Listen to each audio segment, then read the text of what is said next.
Welcome back, one and all. It is time for more Neckbeard stories. From Reddit user Pixie Punk Rocker, this is NiceBeardCel Part 2. I know you've all been waiting for this. I know I certainly have.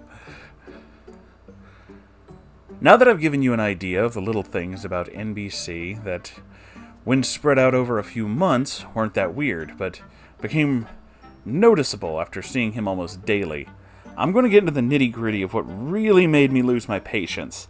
It does actually take a lot to get me to that point, but when I'm there, I am done. I'll try to tell these events in chronological order, but forgive me as I'm a little scattered. Totally understandable. As I was coming to the end of my senior year of college, I decided that I wanted to stay up here and be with my boyfriend. We're still together, been over 3 years now. Oh, congratulations! So, I need to look for a place to live. At first, I was going to stay with this one group of girls, but one of them didn't like me and wouldn't let me move in, so now I'm looking at other options. It was very stressful. My parents live 7 hours away, so if I went back home, it would be near impossible to see my boyfriend again, and he meant a great deal to me. Still does. NBC tells me, I have a spare bedroom in my house. The rent would be really cheap. In addition to the things already wrong with this, NBC lived a good hour away from everything, boyfriend included, whose car was kind of old and dingy, and it wouldn't really make that kind of a drive all the time. So I started by telling him, you've already helped me out a lot. I wouldn't feel right imposing like that. He did not get the hint and replied, I don't mind, it really wouldn't be a problem. Yes, it would. Yes, it would. I also pointed out my parents definitely wouldn't feel comfortable with me living with my male boss. They are very protective of me and worry about something happening to me. Now, this might be nothing, and I might be making a mountain out of a molehill, but his response to that wasn't anything along the lines of, you have nothing to worry about, or you'd be safe, or anything like that. His response was, I want you to really picture me trying to do that. I know the intention behind that was probably to imply that he wouldn't do that. It was a very weird choice of words. And on top of everything else, who even knows anymore? Thankfully, I found an apartment in time. Both he and my boyfriend helped me move my stuff in, so I avoided that. Oh, that's good. When July approached, NBC invited both my boyfriend and I to an Independence Day celebration at his place. When we got there, apparently there was some miscommunication with his roommate, and it ended up just being the four of us. The roommate turned in early, so the three of us were sitting out late getting hammered. We started talking about very real shit. I actually ended up opening up about something that I only disclosed to my very close friends. Since nobody knows me on here, I'll be blunt. I was assaulted when I was 14. Oh my god, I'm so sorry. My parents don't know, and I never want them to. I explained that I feel responsible for it happening, and I don't want my parents to think that they were bad parents because of my mistake. NBC says, well, that very well may be, and then proceeded to go on about how forgiving he was of his ex for what he called the affair. Before continuing the story, I'm going to provide context for that. NBC had one big breakup that he talked about a lot. Apparently, he and this girl dated all throughout college. They were together for like 4 or 5 years. But she cheated on him with a guy that NBC claimed was a total douchey womanizer, and they broke up. In the beginning, when I hadn't known him all that well, I was full of mom friends saying, oh, that bitch, she's gonna be miserable, and so on. As time passed, it became very clear that while cheating was not excusable, that she may have felt a little trapped in the relationship with NBC and didn't know how to properly handle the situation. Now, this breakup was years ago, and NBC still talks about it, even going so far as to go to therapy for it, claiming he had PTSD from finding out, and not understanding why his therapist suggested he find a way to move on with his life, or why she avoided him in public. Now, this had me absolutely livid, understandably. I in no way wanted to be the center of attention for what I said. It was just something very personal to me, and the fact that he alluded to it actually being my fault and then completely disregarded it so he could go on about how forgiving and wise he was pissed me the fuck off. That combined with alcohol did not make for a good evening.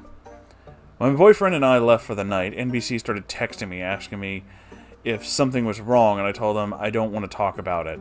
I decided to take the day off work so I could have my space, but he would not stop for a couple days, saying, "I can't let this rest. I have to do something to fix it." Clearly not understanding that respecting my boundaries and my need for space would have helped. He even texted my boyfriend about what he could do, but my boyfriend knew just to let him know that I needed space. He kept persisting until I finally said he could come by after work if he really needed to talk it out, immediately. He shows up and stands there, head down, tail between his legs, and finally says, noticing that I am visibly acting cold, "Wow, you really can't even look at me, huh?" And I'm thinking, no shit, dude. You literally forced me to meet with you. I told him off, and he seemed to feel bad and wanted to do better, and then he told me he was going to quit drinking for a while to avoid this ever happening again. Things were fine for a while. I felt comfortable asking NBC for a lift to the bus station to go back home for the vacation the following month, since my boyfriend's car wouldn't make the trip. He offered to drive the full 7 hours, but I made it very clear that I already had the ticket and I just needed a lift to the station. Before that, though, I need to talk about the car accident. The week before my vacation, NBC and I were T-boned by a truck. I had never been in an accident before, and it still freaks me out. We were hit on my side, and thankfully I was not seriously injured, but I was covered in glass, terribly shaken up, a big bleeding cut on my head. The only thing I was able to say as I staggered out of the car is, "My head is bleeding." I finally managed to collect my thoughts, and between panicked sobs, I told NBC multiple times to call my boyfriend and let him know what happened. In that moment, when I was grateful to be alive and unharmed, I just wanted to see the person I loved. It took him a while, but NBC finally called him. While that's happening, the paramedics arrive and look at my head in the car. They ask me if I remember hitting anything, and honestly I don't. They tell me that the windshield is shattered, so to be safe and to make sure I don't have a concussion, I should go to the hospital and make sure this cut isn't anything to be worried about. I tell NBC to tell my boyfriend where I am and to have him meet me there. My boyfriend's car had broken down that day, so I knew he would need a ride. NBC's roommate was already getting his truck over to him, so he told me he would get him there. I get to the hospital and wait. I am answering questions, filling out forms. All this time, I'm hoping that my bag has my phone and my wallet is getting to me because it was in the car. I wait for what feels like an hour, and then a nurse pokes her head in asking if I want to see family and says that she thinks my husband is here. NBC walks in. Alone. He starts going on about how he got in the face of the security guard who was naturally concerned about a random stranger trying to enter through an exclusive entrance. I don't want to hear any of this, but he has my bag and now I have my phone to notify people. NBC stands next to me and says, "I'll stay here as long as you need me to. I'll get you anything you need." I tell him for probably the 8 billionth time to please get my boyfriend here. He says he will, and then he leaves. I call my parents, my friends, and my boyfriend to let them know I'm okay. I'm there for another couple hours. I get blood work done. I get my head scanned. I wait for results. NBC and my boyfriend do not get to the hospital until I am in the waiting room ready to leave. My boyfriend runs to me, holds me, and tells me I'm staying at his place so I won't be alone. After a little bit, I politely ask NBC why they took so long. NBC decided to take his time filling out every insurance form and report, and then take my boyfriend with him to the hospital, rather than really quick dropping him off and then doing what he had to do. I'm sure he was every bit as shaken up from things in his own way. I'm just scared and alone, and I did not like that I didn't have my boyfriend with me. So time for my vacation rolls around, and my bus leaves very early that morning. I fall asleep in the car with NBC, and we get to the station. We have a little time before I need to check in. He sets little alarms on his phone and sleeps until the last possible minute. I hurry onto the bus. Several days into vacation, my boyfriend assures me that he has a car to borrow so he can pick me up and take me home when I come back. I let NBC know this real quick, and of course, that opens up an opportunity for this. "Okay, I have to ask, is there something going on between us that I'm not seeing? It felt like you've been getting shorter with me and haven't wanted to talk to me. I didn't say anything at all last week because it felt like that. I wanted to bring this up, but I want to put a sour note on your vacation. Of course, he knew that doing this would do exactly that. Having no patience for it, I say, we'll talk about it when I get back. When I do, and I'm back at work, he told me that I was too quick getting on the bus to go on vacation, and he had really gone out of his way for me. I told him that this whole summer has been insane, that I've been moving, that I had the thing in July, not to mention my own personal growth, and I've wanted to go through myself and the car accident on top of that. I also brought up that because we work together, we see each other every day, and I'm seeing him more than anyone else in my life, boyfriend included.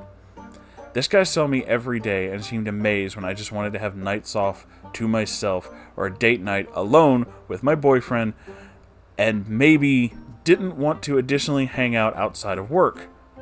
I told him that I don't usually see any friends that frequently, so I'd like to reestablish a boundary and please let me work on myself. This is not a lie. I was going through a lot mentally where I would get really depressed and insecure and scared, sometimes even suicidal. Oh my god, I'm so sorry. My boyfriend saw a lot of this, and we had gone through a rough patch for a while because I didn't know how to communicate what was wrong. NBC told me he understood, and then things were fine for a while, or so I thought. Literally 4 days after that, he texts me again. What's going on between us? I thought we worked things out. I've been abiding by your boundary, but I still get the feeling you don't want to see me out of work. I told him I have literally been back from vacation for 4 days, and he's just overanalyzing things. And his response is, okay, I trust you. Things were okay for a while. I started buying us lunch at work, as well as looking for another job. I started noticing something when NBC would be out with my boyfriend and I at open mic. He kept asking my boyfriend to go out with him for a smoke and leave me alone at the bar for like half an hour. When my boyfriend and I were fighting, this happened a lot more. And if NBC ever was there when I needed to vent, either at work or something, he would just look all sad and say, you don't deserve that. You should be treated better than that. I asked my boyfriend what he would even talk about with him, and he told me it was the same lonely, nice guy rant he always does. He finally started telling NBC that he didn't feel like going out for a smoke and would stay with me. This led to more moments of NBC coming out to just sit away from the group and look mopey and sullen, but wouldn't talk to anyone ever. Even when people would ask him if he was okay or what was wrong. At one point I talked to him about this. I asked him what his deal was, and he said, well, I don't want to bring the mood down or anything, but talking about my problems. I responded, well, it does kind of bring the mood down when you come out and just look pissed off and don't talk. If you want everyone to have a good time, maybe you should participate and make conversation. And his reply was, wasn't that just dishonest? I pride myself on honesty. I shut that down by saying, no, it's social skills.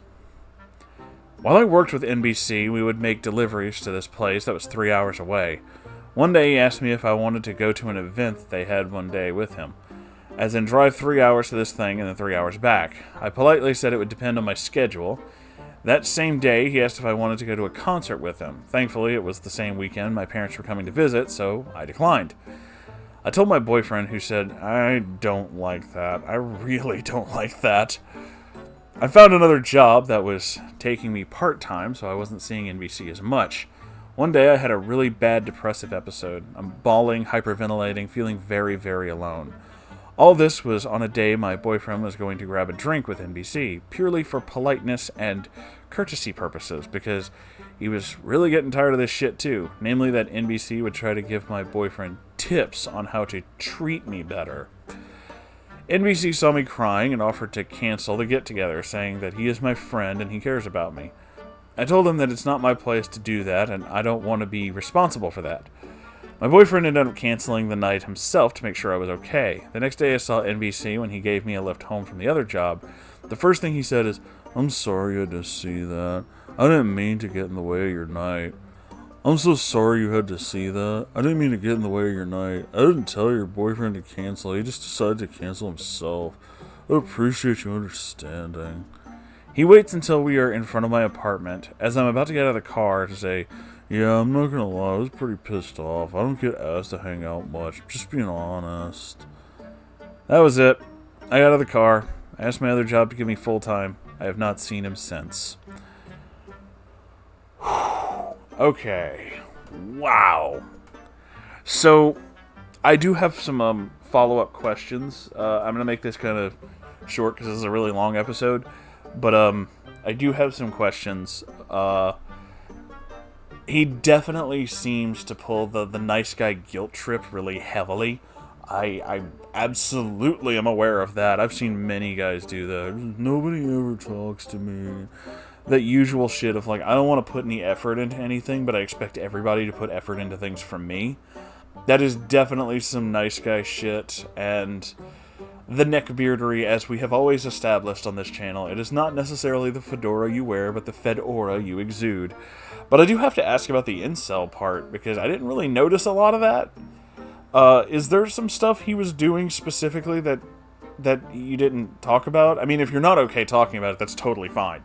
Because, oh boy, that's like a whole can of worms that can also be kind of, yeesh, super fucking awkward and cringy and shit like that. So, I don't know, I didn't see it personally, but maybe I'm overlooking things and not noticing. That could just be on me, you know? I'm not the greatest when it comes to all this kind of shit. But I definitely want to thank you for sharing this story with us. That took a lot of fucking, you know, a lot of work and a lot of stuff going on with that one. So I'm really glad that you felt comfortable enough not only to share this story with us, but to get this out. And I hope that everything in your life is doing a lot better. I'm really happy that you and your boyfriend are really together. It's like, geez, that long. It seems really sweet. I'm really happy for you. If you ever need to tell any more stories, please do. Because, I mean, shit, I'll read pretty much anything. I love you guys. I truly do. All of you. You're my friends. You're my family. You're my little horses. I adore you all. So, if you would like to donate to keep the lights on in this place, you can do that by going to Patreon. If you'd like to buy merchandise, I have a lot now. I changed all kinds of shit. I'm still trying to figure out how to do some of the other stuff, but I'm getting there. It takes time. It takes time. That is at the merch store. And again, if you'd like to send any kind of stories, you can do that at r/Moonhorse Stories. The links to all that and more are in the description below. I love you all. I mean that. Take care of yourselves out there, kids. And I'll see you in the next episode. Okay, I love you. Goodbye.